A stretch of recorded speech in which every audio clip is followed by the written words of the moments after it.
This is example 2 in lesson 3.1, analyzing and graphing a rational function. The first step we're going to take is simplifying the cubic and the quadratic in our rational function. We see the coefficients are 1s and 4, so we know grouping will work. I'll just do the steps of grouping here to save some room. We can take an x squared out of the first two terms.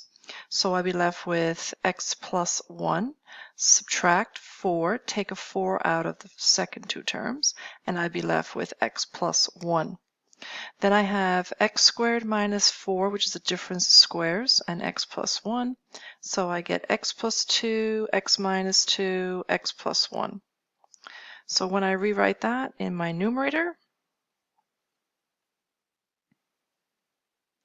I factor the denominator and I get x plus 3, x minus 2. I see a factor that cancels, which you should know would be a odd. We have x plus 2 left, x plus 1, which we know in our numerator would be our x-intercepts. We have an x plus 3 in our denominator, which we know is going to be our vertical asymptote. So these are some things you should be thinking about when you do your simplification. If I multiply out the numerator, I get x squared plus 3x plus 2 over x plus 3. I just want to show you that because whether you use the original function or whether you use the simplified function, we see the degree in the numerator is 1 more than the denominator in both cases. So that tells me I have an oblique asymptote. So we're talking about a lot before we even get started. So let's go find some of our points. So our pod, as I said to you, would be when x minus 2 is 0, so x equals 2. If we substitute 2 back into our function, you could use the simplified one or the original, it doesn't matter. So I'm going to use the simplified one because it's already in factored form, so it's easier. So I substitute 2 in. So you get 4 times 1 is 4. I'm sorry, 2 plus 1 is 3, 2 plus 2 is 4, so that's 12 over 5. So my coordinate would be 2 and 12 over 5, which would be a little bit more than 2. My x-intercepts occur where y is 0, and it also occurs in the numerator. So I have an x plus 2 and an x plus 1. So I know my x-intercepts are -2 and -1. My y-intercept, we let x be 0. So I'm again going to use the simplified function. And when you work out your algebra, you are going to get 2/3. So I know my y-intercept is 0 2/3. So we're going to plot all these points that you have found in our graph in a couple of minutes. The next thing we're going to do is find our vertical asymptotes. Again, that's with the 0. So x plus 3 equals 0, x equals -3. We're going to confirm using our limits and test points. So -3 on the right would be like -2.9. We're going to sub in. We can sub it into our factored form once again. And when you plug -2.9, you're going to get positive infinity. And when you do it to the left, you pick a coordinate to the left, like -3.1, you will get negative infinity. So this will give us the direction when we graph our function. We know it's going to be oblique. We talked about the degree being higher, 1 more. So we're going to use synthetic. Again, we're going to use the simplified function.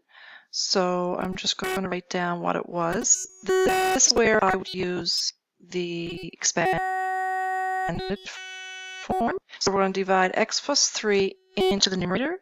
So I have -3. I'm going to use synthetic, drop the 1, multiply, 0, 0, 2 remainder. I don't need the remainder, I just need the quotient.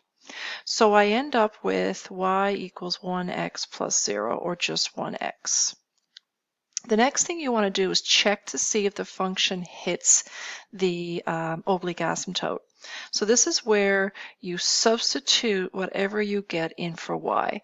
So I got 1x, so I substitute that back in, and I cross multiply. And when you cross multiply, you will get x squared plus 3x equals x squared plus 3x plus 2. You see all your terms cancel and you end up with 0 equals 2. This is a false statement. Therefore, your function will not hit your asymptote. So it just verifies that your function will get close to it, but will not cross it. The sign diagram is x-axis. It shows where y is positive, and it shows where y is negative. So on the x-axis, we're on a vertical asymptote, and we're going to place our x-intercepts. So this is our vertical asymptote. And you're going to plug values into the range and where the y is positive or negative. So if I pick -4,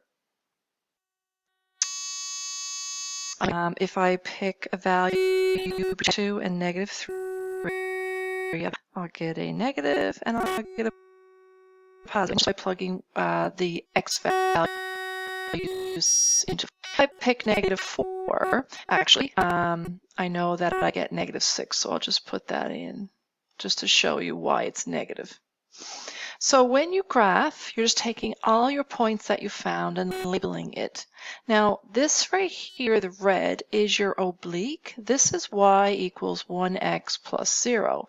You start off at 0 and you use a slope of 1. Up 1, rise 1, run 1, rise 1, run 1. So you see where the coordinates are coming from. You see that the function is getting really close to it. You see your pod, which was 2 and 12/5. You see your x-intercepts. You see that coordinate that we found. And then you see your asymptote, which was at -3. You see the graph will approach it on the right to positive infinity and approach it to the left to negative infinity. You see that the function goes towards both asymptotes. And you see that you have an x-intercept, it goes below it, and -2 and -1, it was negative.